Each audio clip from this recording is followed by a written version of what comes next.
Well, I'm going to be honest tonight. Please don't judge me for what I'm about to say. I love reality TV, and not even the good shows, like The Real Housewives. And I know it's complete trash, and I know there's nothing worthwhile about it, but I'm addicted. Can't be helped. The thing I love about the shows is like the cringe factor is so high. It seems that no matter how long these people have been on TV, they don't seem to get that what happens on camera comes back to bite them. They may feel in the moment that what they're saying is private, but it isn't, not even close. My favorite part is the end of season reunion show. You get to watch all the funny or backstabbing moments, and even better, sometimes the person being talked about and the person talking about them are on the same couch watching the replay at the same time. Makes for great TV. And you can imagine with all the drama happening by the end of the show, people blow up, they walk out, they throw stuff, their friendships ruined, enemies are made, everyone's in shambles. And I guess my takeaway maybe is if I want my friendships to last, I probably shouldn't sign up for a reality show. Last week, we started talking about friendship and how we all want an entourage or a group of people that have our back. And the thing that reality TV shows bring to light is something that happens in every entourage. You've experienced it. Many of you have seen it. You've seen it destroy friendships, and most of us aren't sure how to handle it. I'm talking about conflict. See, conflict is inevitable. We all face it, but we don't all handle it the same way. And at the end of the day, most of us will handle conflict in one of two ways. See, some of us will ignore it. Conflict is uncomfortable, so we avoid it. We shove it down. We might get our feelings hurt, but we try not to talk about it. We don't want to bring that up. And then there's another group of us, and we thrive on conflict. We get mad, and we're ready to let people know we're mad. In fact, we have no problem letting the person that hurt our feelings know. We have no problem telling them or their friends or our friends or our grandma's friends or our mailman's friends or anyone else who's willing to listen. Communicating our feelings isn't the problem, but maybe over-communicating them is. For most of us, these two methods are the quickest way to make us feel better. It feels good to ignore conflict. Then you don't have to deal with it. But it also feels good to come out swinging, at least temporarily. But there's just one problem. Neither one of these really works long term. See, on the one hand, if you ignore it, it feels better because you simply push it down. But does it go away? No. Eventually, it all comes to the surface. In fact, conflict can be a lot like your gym socks. They're no picnic to begin with, but if you shove them down to the bottom of your gym bag or leave them in your locker at school for a few weeks, well, the stink eventually starts to grow and you can end up stinking up an entire house. See, shoving conflict down isn't dealing with it. It's just giving it time to grow. Have you ever seen that happen? On the other hand, though, thriving on it, vocalizing every time someone hurts your feelings as loudly as possible, it might feel good in the moment, but it always hurts people. And it almost always hurts people significantly, and over time, it runs people off. You've probably seen that happen too. It's no wonder that conflict is more fun to watch on TV than in real life. So what do we do? I mean, we can't get rid of conflict. It seems like ignoring it or thriving on it doesn't work. So is there a better solution? I mean, is there a right way to handle conflict? Is it possible to have friends and disagree with them? Can we have an argument with our friends and still not have it turn into a reality TV moment? The answer is yes.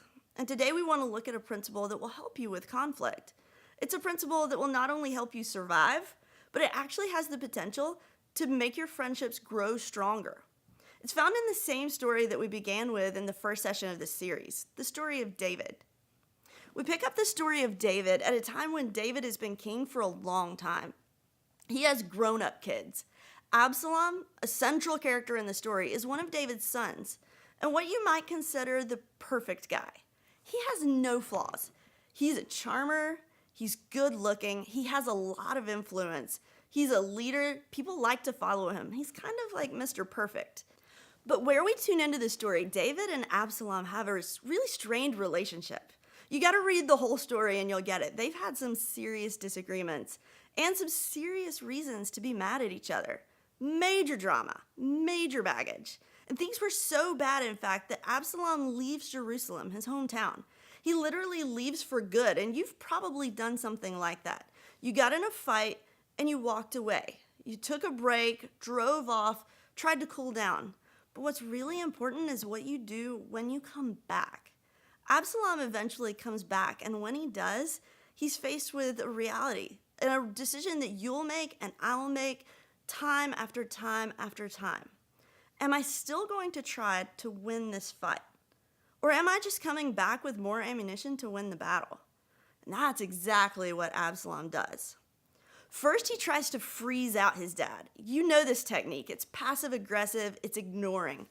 He eventually moves back home, but he doesn't talk to his dad or go see him for 2 years. He basically says, no, we're not going to talk until you apologize and admit that I'm right. And when that doesn't work, he changes strategies. He gets a little aggressive. And he does something that's kind of weird. He moves out to the city gates, and at this time, cities were surrounded by walls, and people who came in or went out had to go through the gates. And sometimes they came in specifically to talk to the king about a problem that they might have.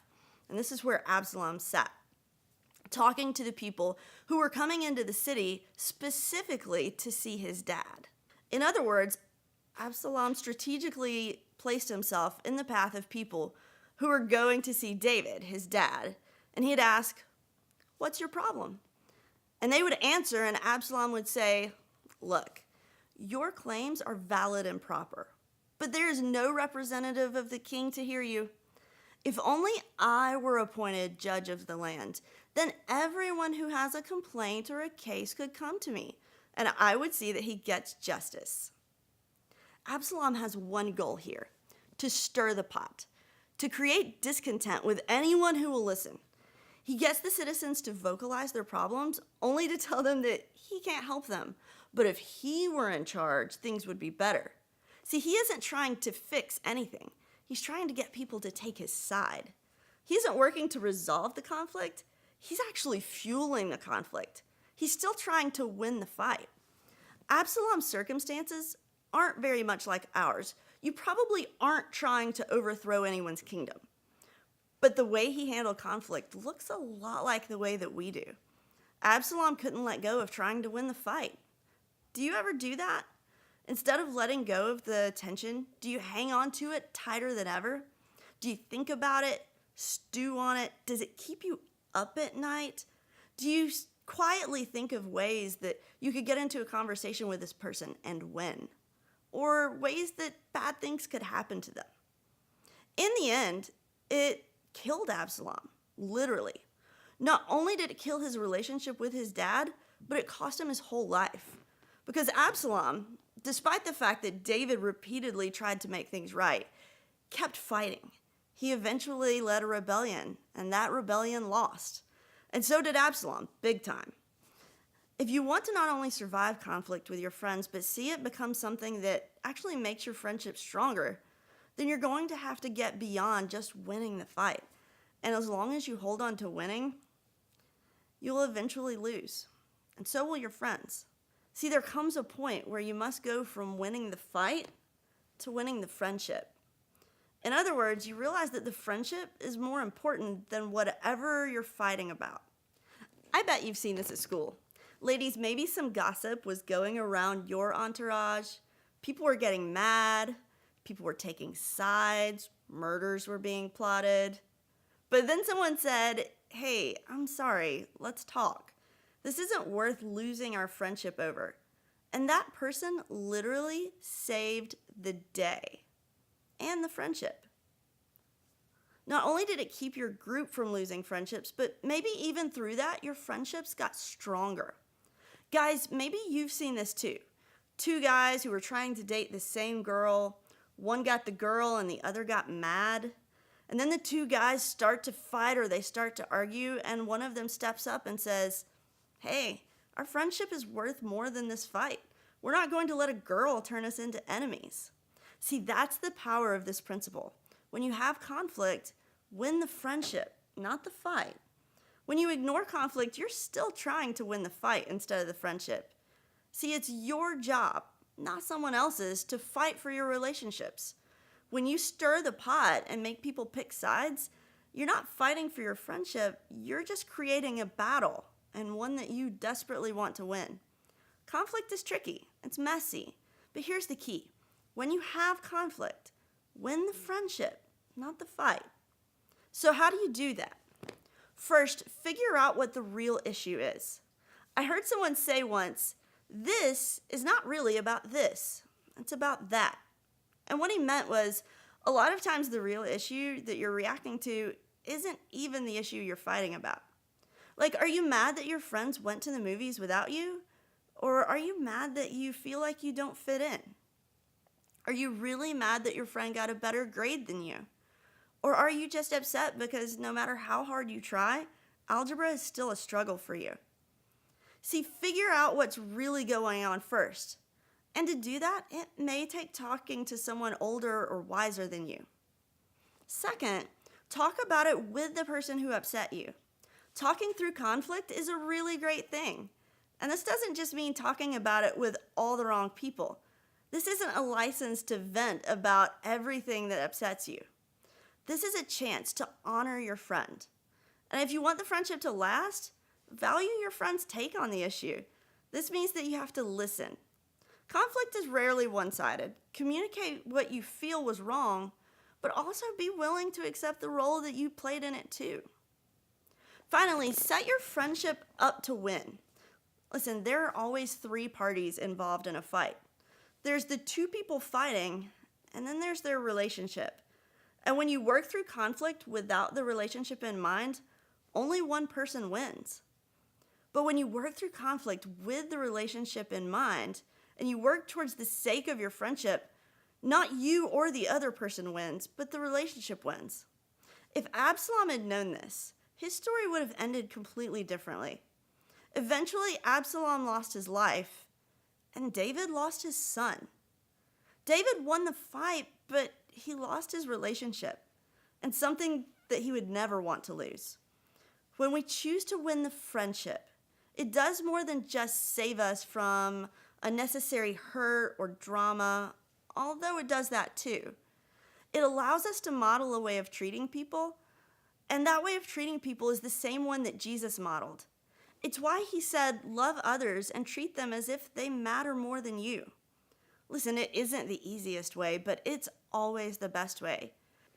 Having great friendships doesn't mean never having conflict. In fact, sometimes conflict can be the one thing to make your friendships even stronger. It's not easy, but you can be a person who handles it well. And when you do, everyone wins.